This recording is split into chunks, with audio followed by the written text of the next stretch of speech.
Bonjour, je suis Roméo Moukani, je suis d'origine gabonaise, je suis styliste et ma marque c'est Romzi.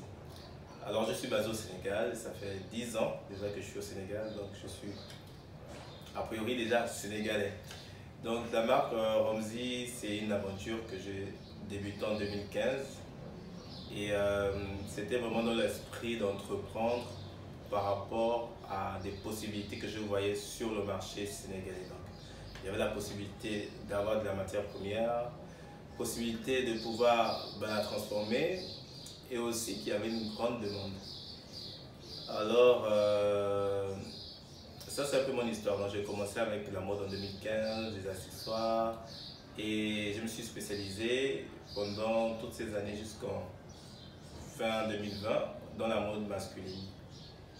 Et avec, avec les différents, comment dire, avec les différents événements qu'il y a eu, avec la Covid et tout ça, donc on a dû quand même essayer de revoir notre activité. La Covid-19 a vraiment impacté notre activité. On a vécu un an de difficultés. Financièrement, on était vraiment sur nos réserves, on a vraiment pu survivre grâce à tout ce qu'on a pu épargner. Et Zina, c'est une collection, on pensait déjà à Zina depuis l'an dernier, mais on ne pouvait pas parce qu'on avait peur, on était dans l'incertitude. Voilà, tout le monde a vécu ça. Nous, on a vraiment vécu au niveau de la production, on a vraiment vécu au niveau de la diminution de notre clientèle, que ce soit en boutique ou même nos clientèles privées. Donc on était dans énormément d'incertitudes. Puis cette année, je veux dire que le début d'année 2021, pour moi c'était une année quand même, c'était un début béni parce que j'ai rencontré pas mal de personnes qui m'ont boosté, qui ont compris où je vais et qui surtout m'ont rappelé en fait que ce n'est pas les circonstances qui vont définir qui je suis. Et je me suis dit, c'est le moment. C'est le moment où, au milieu de ce chaos-là, de dire que nous, on est là, que nous, on ne baisse pas les bras, que nous, on se réinvente, que nous, on innove. Et je pense que c'était le bon moment. Si on l'avait fait l'année dernière, ça n'aurait peut-être pas été ça. Et parfois, comment dire, moi je suis très croyant, je vais parler de Dieu. Quand Dieu dit c'est tentant en fait. Et je pense que c'était le moment que Dieu a choisi pour qu'on puisse se réinventer, aller sur une autre dimension. Et donc Zina, c'est vraiment, on se jette et on attend que le parachute s'ouvre, c'est ça. On lance notre première collection 100% Femmes Zina le 5 avril 2021. Zina, c'est le début d'une nouvelle aventure. Je veux dire que on se réinvente au féminin, mais on ne quitte pas la mode masculine. On reste dans la mode masculine, mais on s'ouvre plutôt à une mode plutôt mixte. Zina, c'est plutôt le fruit d'une demande qui s'est créée petit à petit, mais aussi le fruit d'une certaine réflexion par rapport à nos besoins, par rapport à le futur de la marque. Est-ce qu'il faille rester toujours centré sur le masculin ou il faut s'ouvrir finalement à une autre clientèle, à une demande qui au fur et à mesure s'est sentie, s'est fait remarquer. Ce changement est dû au fait qu'on avait constaté que lorsqu'on posait des articles à la base pour hommes dans les concepteurs avec lesquels on travaille ou même ici dans le showroom, il y avait des femmes qui étaient intéressées et qui les portaient à leur manière. Voilà, en mettant juste une ceinture sur une tunique pour hommes, voilà, ça fait un style oversize, une petite robe oversize, c'était assez intéressant. Donc au fur et à mesure, la demande a commencé à être forte. Donc on a commencé à produire des vêtements pour femmes, on a commencé à changer un peu les designs masculins, essayer de les rôle plus féminin.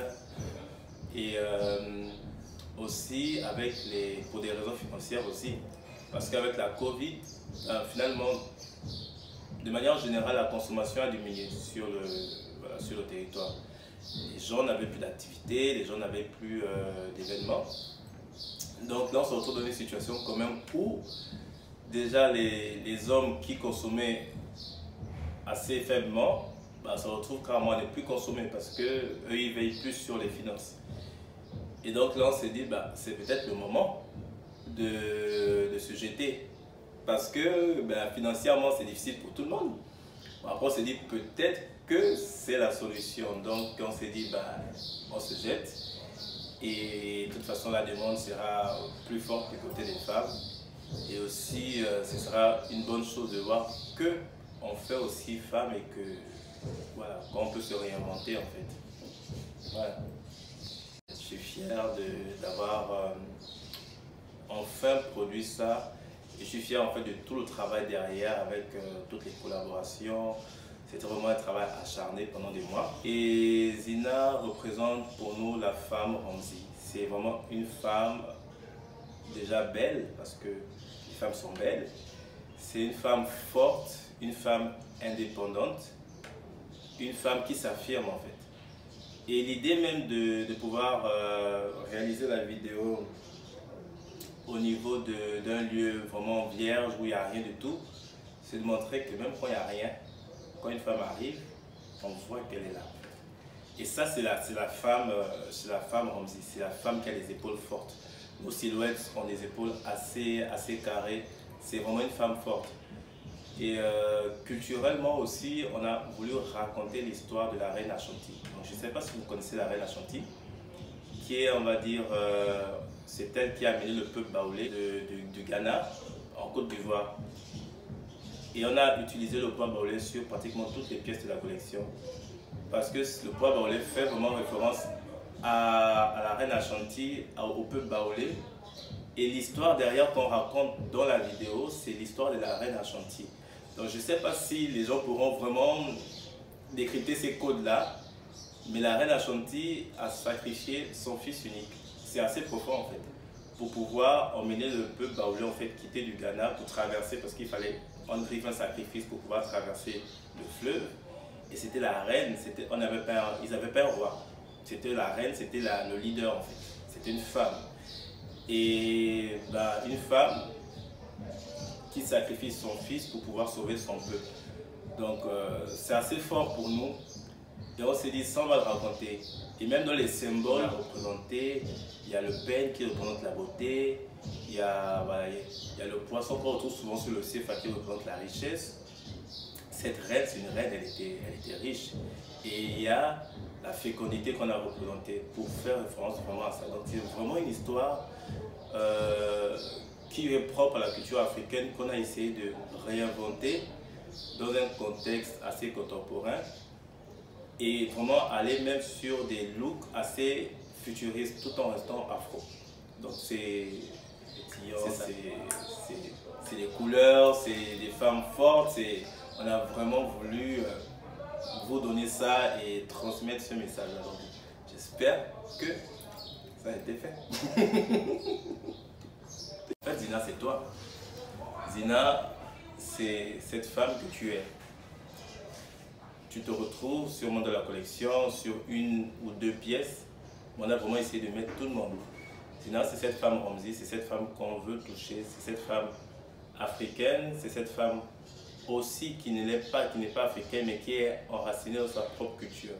Zina, c'est une femme qui est enracinée dans sa culture, qui est enracinée dans son identité de femme, mais surtout une femme qui s'affirme sur le marché, au niveau de la famille, sur le plan économique, sur le plan social, sur le plan professionnel. Zina, c'est toi, c'est la femme battante. Et c'est ce qu'on a voulu exprimer en fait. Ouais. Moi, en fait, je pense que c'est vrai qu'on traverse tous une période assez délicate et que maintenant, même pour nous, on a la chance de pouvoir petit à petit reprendre notre activité. Et je pense que c'est le moment de pouvoir vraiment essayer de rehausser le côté culturel, mais vraiment la mode Je trouve que Dakar est en train de perdre quelque chose. Je trouve que sur le plan international, il y a le Togo qui est en train de frapper fort. Pourtant, il y a la crise là-bas. Il y a Abidjan qui frappe fort.